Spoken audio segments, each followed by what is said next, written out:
Vale, vengo a hablar del funnel R. La primera pregunta es, si podéis levantar la mano, ¿cuánta gente conoce el funnel R, el framework de crecimiento de Growth? Vale, porque en función de eso, ¿voy a dedicarle más tiempo o no? Veo que le voy a tener que dedicar algo de tiempo.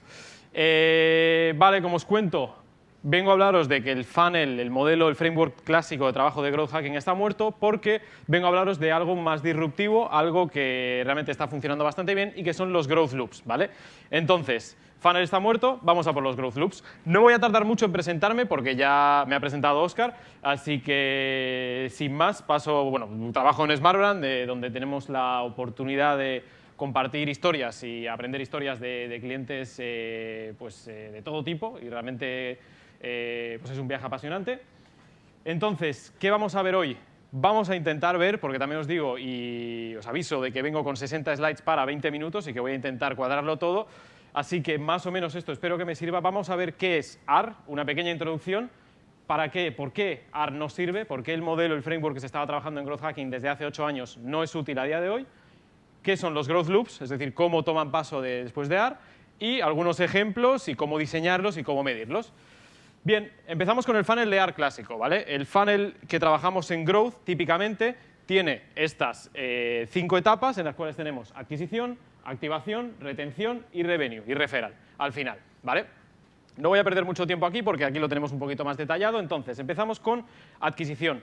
La adquisición esencialmente se centra en buscar dónde encontrar audiencia a la cual podamos impactar con nuestro producto de una forma eficiente, ¿vale? Dentro de lo que trabajamos, de las estrategias que trabajaríamos dentro del funnel de R en la etapa de adquisición, tenemos una serie de canales que podemos incorporar en adquisición, desde SEO, Paid, etcétera, ¿vale? Al final es el cómo estamos incorporando usuarios a este funnel de tráfico de nuestro producto. Después nos vamos a la etapa de activación, en la cual básicamente lo único que vamos a querer encontrar es cómo podemos hacer que el usuario llegue al momento ajá de descubrimiento de nuestro producto, es decir, cómo puedo conseguir que el usuario obtenga la primera prueba de valor de nuestro producto, la experiencia core del producto, en la cual pues, esencialmente la pregunta que voy a intentar resolver es ¿dónde está la fricción? Y por tanto, ¿cómo puedo mejorar mi ratio de conversión o la microconversión concreta hasta la prueba de valor de mi producto?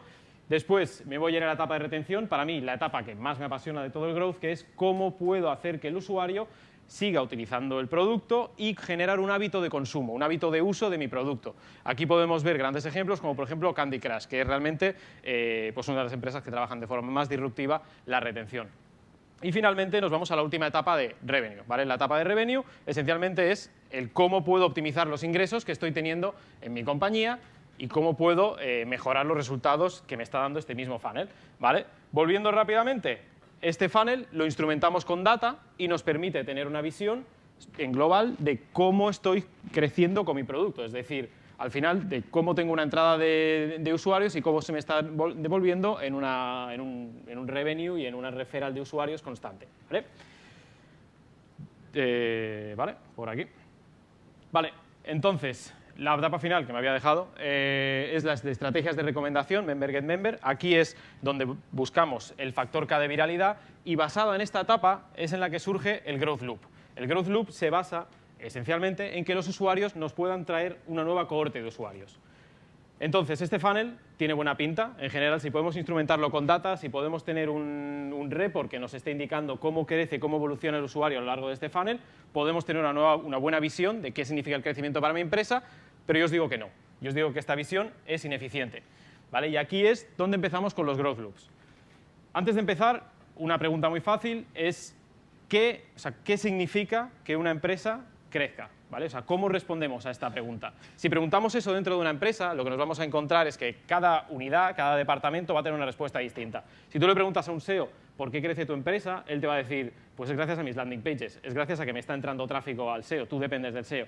Si se lo preguntas al PPC, te va a decir lo mismo, y lo mismo el de Community Management. Así que tenemos diferentes visiones que nos dan solo una fracción concreta de qué significa el crecimiento de una empresa. Tenemos que unificarlas todas para tener una visión completa. La respuesta también, si se lo preguntamos al jefe, nos va a acabar diciendo que tiene que ver con el revenue, tiene que ver con la pasta, con lo que está entrando, lo que estamos ingresando gracias al crecimiento. ¿Por qué esto es un problema? Porque esto significa que cada uno de nuestros equipos está luchando por un lado diferente. Tenemos al de SEO luchando por el tráfico orgánico, al de social media luchando por los fans, etc. Y no tenemos unos objetivos comunes, un silo de objetivos, como decía Pascual, al cual podemos incorporar toda la empresa a trabajar y, por tanto, obtener un crecimiento real. Al final, lo más importante, ¿cómo se traduce esto cuando estamos trabajando en equipos de AR? Y esto lo he visto yo en mi experiencia en eBay. Al final lo que acabamos teniendo es diferentes equipos trabajando diferentes etapas del funnel de growth, ¿vale? Y eso acaba generando los problemas que estábamos viendo antes. Cada equipo tiene una percepción del crecimiento en la cual él cree que crece la empresa gracias a los resultados que él está obteniendo, a los OKRs y a los KPIs que él está midiendo. Pero eso no es una visión completa que nos pueda decir si un producto o una empresa está creciendo. Los funnels, como estaba diciendo, crean silos funcionales. Al final lo que tenemos es equipos estructurados en diferentes unidades, cada uno tira por su propio camino y no tenemos esa visión global de lo que implica el crecimiento.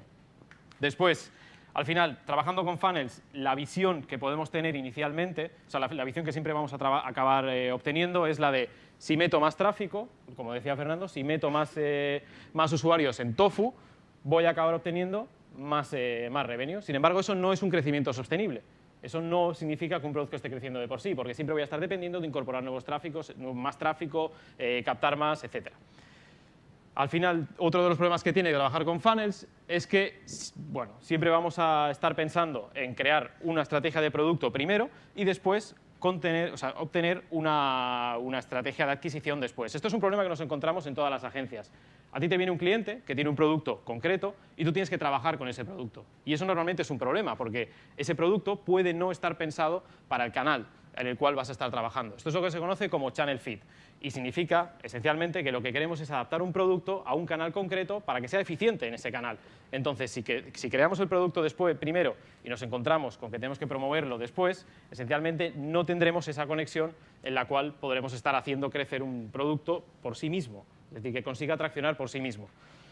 Luego, cuando hablamos de channel fit, al final pues creo que ya lo habíamos comentado. Entonces, ¿qué framework representa cómo crece una empresa? Para tener una visión completa de cómo crece una empresa, lo que queremos es entender cómo puedo unificar el producto, los canales de adquisición y la monetización del propio producto. Deben de estar todas completamente unidas para yo poder tener una visión global y completa de qué significa exactamente el crecimiento de un producto. Esto es al final un resumen de lo que estábamos comentando. El modelo AR de Growth Hacking, como decía Óscar, se empezó a hacer famoso hace 8 años, empezó a ser utilizado hace 12 años por Dave McClure. Fue la primera vez que se habló del modelo AR.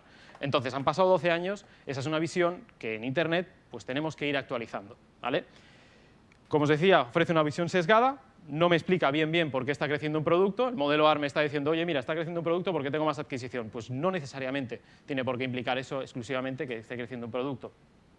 Y después pues surgen problemas, porque al final siempre estamos unificando diferentes visiones, diferentes argumentos en una única visión que debería ser consensuada. Aquí viene lo que se conoce como growth loops o compounding growth, que es el crecimiento compuesto. Cuando hablamos de crecimiento compuesto, para haceros una analogía, lo traduciríamos al interés compuesto. El interés compuesto, decía Einstein, y no es broma, siempre he querido tener la oportunidad de citarlo, que la capitalización compuesta o el interés compuesto es el mayor invento del ser humano. Bien, pues vamos a ver cómo traducimos el interés compuesto al crecimiento de una empresa.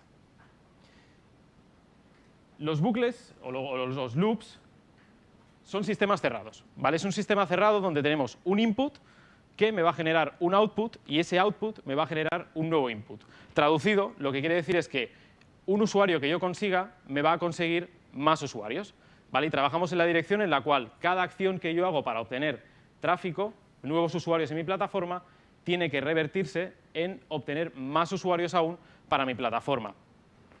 Después, esto contribuye a crear un valor de producto mucho más sólido porque será el propio producto el que me va a atraer nuevos usuarios. El propio funcionamiento de este producto es lo que me va a estar incorporando nuevos usuarios recurrentes y una mayor defensa del producto, que luego veremos cómo el Growth Loop apoya la defensa de este producto.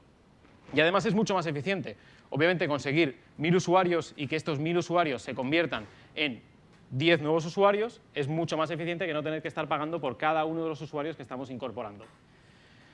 Visto en un gráfico, tenemos aquí una primera entrada a través de adquisición, activación o a través de emailing, cualquiera de los canales, que me genera un input, una nueva cohorte de usuarios. El usuario ya puede ser recurrente o un usuario que ya tengamos o sea, un usuario recurrente o un usuario nuevo. Lo llevamos a realizar una acción, que son los pasos que necesitamos que ese usuario complete para generarme un nuevo output, y ese nuevo output ya es en sí la generación de una nueva cohorte de usuarios, ¿vale? Esto es una herramienta circular de generación de tráfico infinita, ¿vale? Entonces, es realmente algo muy potente, en las cuales si podemos ligar nuestro producto a cualquiera de estos loops, conseguiremos muchísima atracción y tendremos un producto que será eficiente a la hora de escalar.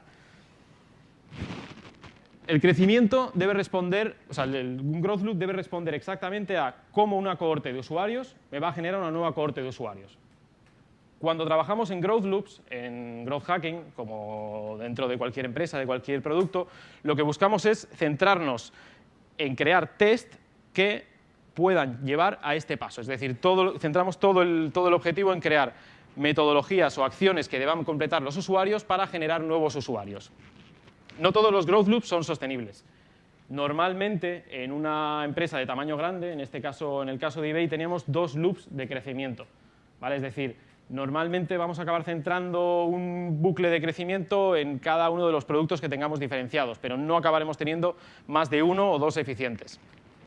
Tenemos que medir, uno de los retos que tienen los growth loops de por sí es cómo conseguimos medir exactamente cómo funciona este ciclo de crecimiento de usuarios, porque normalmente, y lo veremos en detalle, veremos cómo que un nuevo usuario te genere, o sea, de hecho plantear un problema muy clásico, y es que un usuario cree un nuevo usuario, siempre, o sea, es decir, si un usuario te está atrayendo a una nueva cohorte de usuarios, vas a tener problemas de tracking, porque no vas a saber muy bien por dónde te va a acabar siguiendo. Es muy fácil entender qué canal te está siendo más rentable cuando lo estás dividiendo a través de SEO, Paid, Community Management, etcétera, pero cuando es el propio comportamiento del usuario lo que te está generando más usuarios, ser capaz de medirlo y ser capaz de encontrar cómo potenciarlo, pues acaba generando unos muy buenos retos. Los loops son más defendibles, y esto os lo comentaba antes, porque combinan esas 3 partes de un producto, que es el propio producto, el canal y la monetización, es decir, el cómo estoy incorporando tráfico al producto y el cómo estoy obteniendo un beneficio de este producto, y eso hace que sea muy difícil de replicar, porque para poder replicarlo tendrías que contar con el mismo producto, con las mismas tácticas en cada uno de los canales y el mismo modelo de monetización. Eso es algo que no puede hacer todo el mundo. Sin embargo, cuando hablamos de tácticas, es decir, a la hora de hacer una optimización SEO, si hablamos de optimizar titles, generar contenido, hacer artículos en el blog, etcétera, eso es algo que hace todo el mundo, ¿vale? Es decir, cualquier acción que tú estés haciendo, cualquier táctica concreta que tú estés implementando, la puede hacer cualquier persona, solo tiene que analizar qué es lo que estás haciendo tú, lo coge, lo copia, lo replica y lo implementa en su web, etcétera. Un loop, como estamos integrando varias patas, y especialmente el producto, no te lo pueden replicar, tendrían que hacer tu mismo producto. Y después, cuando hablamos de tácticas, eso tiene pues, un ciclo de vida y acaba muriendo. Es decir, los blogs hace 10 años eran disruptivos. A día de hoy está todo el mundo y siguen funcionando, pero tiene un ciclo de vida concreto. En el momento en el que cambie el modo de consumo de información o de contenido, pues ese ciclo de vida está muerto. Esa táctica ya no es más rentable, ya no es tan eficiente como lo era antes. Nos gustan los growth loops porque generan un crecimiento compuesto, es decir, el propio crecimiento de la base de datos de usuario me genera nuevos usuarios, que es algo que es diferente de tener un crecimiento más lineal. El crecimiento lineal implica que siempre tengo que estar incorporando nuevos usuarios a ese funnel, a ese modelo de crecimiento, a esos 3 pasos que tengo hasta convertir un usuario nuevo que me acaba de llegar en un usuario, pues es un usuario que haya realizado una compra o un usuario recurrente. Me genera una muy buena visibilidad porque al comprender cada uno de los 3 pasos de cada una de las patas o de los 3 pasos de input, output, input, acción y output, me genera una muy buena visibilidad de entender por qué mi producto está creciendo. Si lo tengo todo integrado, si sé que los datos me demuestran que mi loop está creciendo, entiendo que el consumo de mi producto está creciendo. Tengo una muy buena visibilidad del crecimiento. Es defendible, como habíamos visto, y tiene mucha durabilidad desde desde un punto de vista estratégico. No es algo que tenga que estar cambiando, no es una táctica que tenga que estar innovando, no es una nueva táctica ya salida en social media, una nueva herramienta, etcétera, que tenga que estar pues pendiente e incorporando nuevas metodologías en el funcionamiento de mi empresa. Y después, a nivel de estructura organizacional, es muy eficiente porque tengo equipos de 3 unidades muy separadas, como vienen siendo pues eso, producto, canal y monetización, los tengo todos integrados en un mismo funcionamiento, en un mismo core y en un mismo objetivo, que es hacer crecer el Growth Loop. Un Growth Loop, como os decía, es un sistema cerrado en el que la entrada de un usuario me acaba generando una acción, es decir, los usuarios tienen que completar una acción y esa acción completada me acaba generando pues, nuevos usuarios o un beneficio que puedo reinvertir en una nueva etapa inicial, en una nueva entrada de usuarios. Hay 2 tipologías de loops principales. Tenemos los loops de adquisición y los loops de retención o engagement, que luego cada uno tiene sus subtipos. En adquisición, esencialmente nos centramos en que las acciones de los nuevos usuarios que están entrando en la plataforma generen más usuarios de entrada mediante la acción incentivada del producto, es decir, que para utilizar el producto tengas que completar una acción y esa acción concreta me esté reportando un beneficio, o la reinversión de un nuevo usuario, o sea, es decir, la reinversión de los ingresos que me da un usuario directamente en la captación. ¿Vale? Ese también es un loop de adquisición clásico, que es decir, si tienes calculado cuál es el coste de adquisición de un usuario y tienes calculado su lifetime value, toda la diferencia que haya entre esos 2 conceptos lo puedes incorporar después de nuevo a adquisición, al coste de PPC. Y luego tenemos los engagement loops, los de existing users.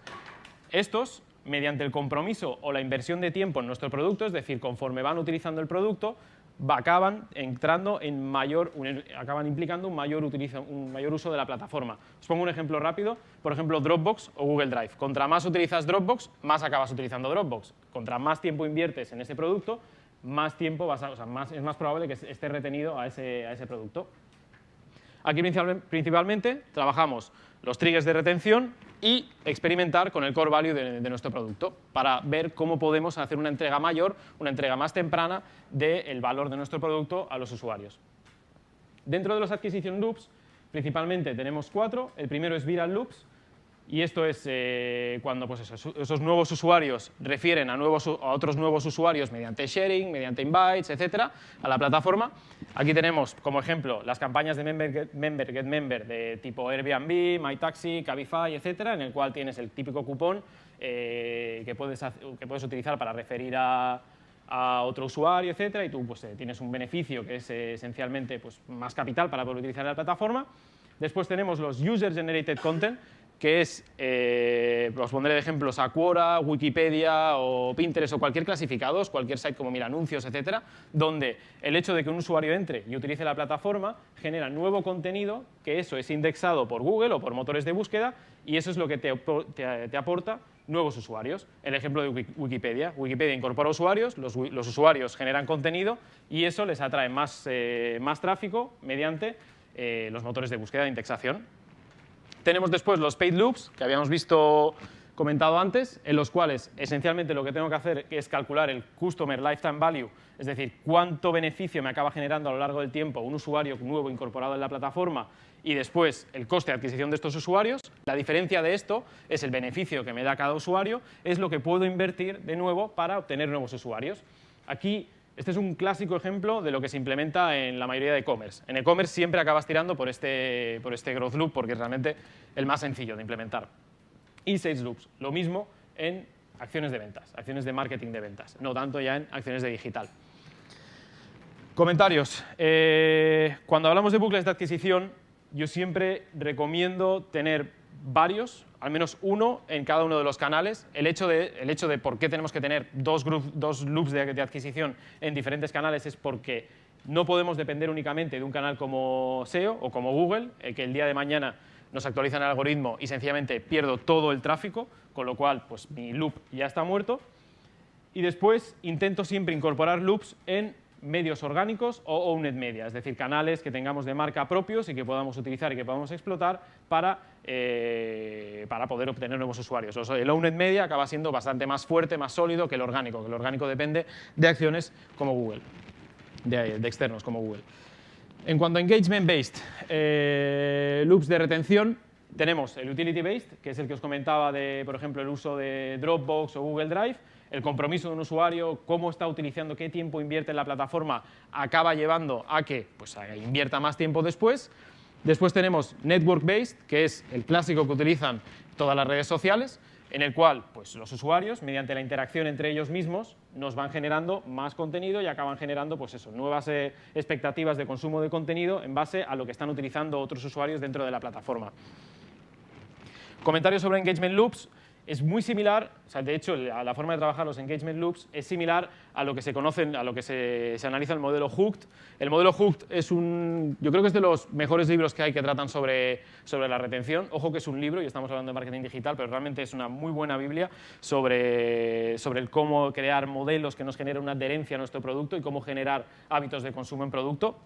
Entonces, realmente los engagement loops están basados en pues eso, mejorar la experiencia de uso continuado de nuestro producto para que el usuario pues, siga enganchado a este producto. El cómo encajan los dos productos, los dos loops, perdón, es esencialmente en el punto de la acción. ¿Vale? Al final, cuando tenemos los dos funcionando a pleno rendimiento, obtenemos los mejores resultados. La incorporación concreta de usuarios me va a llevar después a un retention loop que me va a dar más uso de la plataforma, más uso de mi producto, más uso de los servicios que yo estoy ofreciendo. Vamos a ver algunos ejemplos, porque suena un poco abstracto cuando lo comentas así primero, quizás, de hecho estaba valorando si empezar por los ejemplos. Tenemos el caso de Pinterest, ¿vale? El caso de Pinterest es un caso muy claro de un growth loop, de adquisición, ¿vale? Un usuario nuevo entra a la plataforma, se registra y crea un tablero de imágenes y las añade. Esto se queda guardado en tu perfil de usuario. Cuando otros usuarios hacen acciones, cuando otros usuarios validan esas acciones, le dan likes o le dan repins a tu tablero, Pinterest entiende que es una métrica de calidad y procede a indexarla. Después, el caso de SurveyMonkey. SurveyMonkey al final lo que hace es que un usuario nuevo que quiera generar una encuesta tiene que compartir esa encuesta con otros usuarios y con lo cual está teniendo un loop que le está permitiendo comunicar más su marca, le está permitiendo generar un nuevo awareness. Netflix. Aquí lo que tenemos es una suscripción de usuario, el usuario ve un contenido nuevo, cuando se genera un nuevo contenido sobre esa temporada, sobre esa serie o alguna categoría similar, Netflix utiliza eso para entender qué es lo que quiere consumir el usuario y a partir de ahí retenerlo en la plataforma y enviarle pues, notificaciones, etcétera, para que siga enganchado a la plataforma. En Instagram, bastante fácil, todos utilizamos Instagram en mayor o menor medida o nos hemos tenido que pelear con ello, como es mi caso. Lo que nos encontramos es el usuario genera un contenido, lo ven otros usuarios, esto te da un elemento de social retribution, es decir, tú consigues unos likes por cada contenido que estás utilizando, por cada contenido que estás subiendo, y esto te emite pues, unas nuevas notificaciones que despiertan en ti el interés en seguir utilizando la plataforma para seguir obteniendo ese pago social que son los likes. Esto es un caso de un blog aleatorio, habremos visto este caso 1000 veces. Son los social walls, ¿vale? Es el growth loop más sencillo que podemos encontrarnos. Los social walls son esto de aquí, por si alguien no lo conoce, el típico para desbloquear este contenido tienes que compartirlo en redes sociales. Hay miles de plugins para esto en WordPress y realmente pues es muy sencillo. Entra un usuario nuevo a la plataforma, comparte obligatoriamente para poder acceder a ciertas partes del contenido y después, cuando ve el contenido, buscamos que el usuario se suscriba y por tanto lo retenemos en la rueda. Hay un libro muy bueno, me encanta mencionar libros sobre esto, que se llama Viral Loop y realmente pues, trata esto en profundidad. Trata el cómo generar modelos de bucles de crecimiento en base a esto. Bien, los growth loops esencialmente nos hacen, como resumen, nos hacen dejar de trabajar en silos, trabajar todos concentrados en producto y en cómo ese producto puede mejorar el uso de sí mismo. Requiere diferentes equipos, requiere que integremos varios equipos en un único, es decir, tenemos siempre equipos interdisciplinarios con diferentes calidades y después nos va a hacer invertir de una forma muy diferente nuestro tiempo. Ya no estaremos pensando en conseguir N usuarios, sino lo que estaremos pensando es en obtener N usuarios al principio y más usuarios en segunda instancia. Normalmente no se suele acertar al crear un growth loop a la primera, es decir, no suelen ser eficientes de entrada. Ya os aseguro que en 4 pasos es bastante poco ambicioso. Esta es la pinta que puede llegar a tener un growth loop creado. Este es un ejemplo de Brian Balfour, si no me equivoco, en el cual analiza un growth loop de un e-commerce. un e-commerce tradicional en el cual un nuevo usuario necesita pues eso, creo que en este caso es una tienda online de productos de consumibles en general. Entonces, al final siempre empiezas planteando un escenario en el cual tienes cada una de las etapas descritas tú como, pues eso, de una forma cualitativa. Después, siempre diseñaremos esta fase pues, de una forma cualitativa. Os recomiendo la herramienta Funnelytics, que está bastante bien y pues, os puede permitir llegar a escribir o a dibujar más o menos cómo tendría que funcionar esto. Después, una vez hemos pasado de la etapa cualitativa, tenemos que empezar a trasladar los loops a un modelo más cuantitativo. Es decir, tenemos que empezar a incorporar cuáles son cada una de las microconversiones que implica el salto de un paso a otro. ¿Vale? Mapear las métricas es bastante crítico, como os estaba comentando. Al final es importante poder ver la atribución de cada una de estas métricas en cada una de las etapas. Para ello tendremos que utilizar microconversiones, como os comentaba Fernando, para ver cuándo tenemos cada una de esas pequeños pasos en la consecución de un objetivo mayor, que es el de la conversión global. Y para medir el growth loop tendremos que integrarlas todas para obtener un promedio de salto en cada uno de estos pasos. Dos elementos clave para la medición de los growth loops son los ciclos de ratio y después el ratio de crecimiento. Entonces, vamos a poner un caso de un ejemplo y con esto ya acabo, lo prometo, Óscar. Esencialmente tenemos aquí el típico caso de un usuario, vamos a poner el modelo Cabify, un usuario obtiene no sé, 10 euros, 15 euros y refiere a otro usuario y lo puede utilizar dentro de la plataforma. Esto básicamente se convierte en un ciclo que funciona de la siguiente forma. Tenemos la etapa 1, usuarios adquiridos 1000 usuarios. Esto me lleva con un ratio de ciclo, es decir, el 0,47% de los usuarios que estoy adquiriendo en cada etapa me genera, me generan nuevos usuarios. Aquí tenemos en el primer salto 470 nuevos usuarios gracias a este growth loop. En el siguiente paso tenemos de 470 usuarios consigo 221 y así va evolucionando. Con lo cual, esencialmente tengo de una cohorte inicial de 1000 usuarios, voy a acabar obteniendo 1886 usuarios y en realidad seguiría. Esto es hasta el ciclo 25 de crecimiento. Una vez tenemos el ratio de ciclo, tenemos que calcular el multiplicador de crecimiento. La fórmula es muy sencilla, es 1 dividido entre 1 menos el ratio de ciclo. En el ejemplo anterior me quedaría 1,88 de ratio de ciclo. Y hay que tener en cuenta que, pues eso, esencialmente estaríamos consiguiendo con 1000 usuarios iniciales, estaría consiguiendo pues 1880 nuevos usuarios, de hecho creo que es 1886. No es una relación lineal y esto es muy importante. Es decir, si yo crezco en el doble de ratio de ciclo, si paso de 0,47 a 0,94, es decir, un 100% de crecimiento, voy a tener un multiplicador de crecimiento de un 16,7%, un crecimiento de un 788%. Es decir, esta métrica, realmente incrementar, aunque sea un 1% el ratio de ciclo, es un crecimiento muy, muy bestia, ¿vale?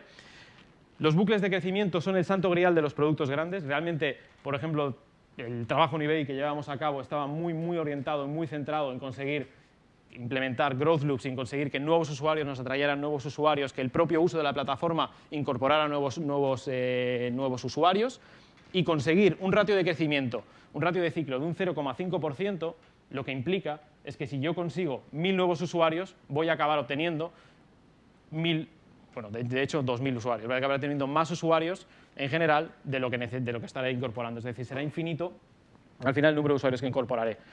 Dicho de otra forma, si obtengo pues un usuario, ese nuevo usuario me va a generar otro. Y entonces, cualquier estrategia de adquisición que esté haciendo, ya sea SEO, ya sea paid, ya sea pues, social media, me va a acabar dando un beneficio brutal. Esta es una sorpresa, no tenía clara esta slide.